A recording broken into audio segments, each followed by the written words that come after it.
Hi friends, welcome to my channel. నేనైతే ఈరోజు రవ్వ ఉప్మా ఎలా చేయాలనేది మీకు చూపించేస్తున్నాను. ముందుగా రవ్వని కడాయి పెట్టుకొని దోరగా వేయించుకోవాలన్నమాట.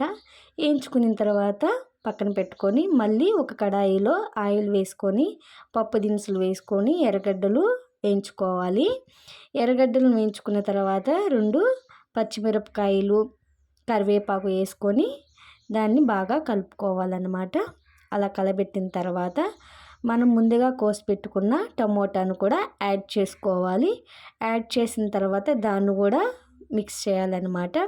మగ్గిన తర్వాత టమోటా మనం ఎన్నైతే రవ్వ కొలుచుకుంటామో గ్లాసుకి 2 గ్లాసులు నీళ్ళైతే యాడ్ చేసుకోవాలి. అలా వేసుకున్న తర్వాత బాగా నీళ్ళు మగ్గిపోయిన తర్వాత ఇలా రవ్వ వేసుకుంటూ కలుపుకుంటూ ఉండాలన్నమాట. అలా కలుపుకోవడం వల్ల రవ్వ అనేది ఉంటలు కట్టకుండా ఉప్మా బాగా వస్తుందన్నమాట. ఇలా కలుపుకున్న తర్వాత చూడండి ఫ్రెండ్స్, ఎలా అయితే ఉప్మా చూడడానికి ఎంత బాగుందో, కలర్ఫుల్గా ఎలా ఉందో చూసైతే మీరు కామెంట్ చేయండి.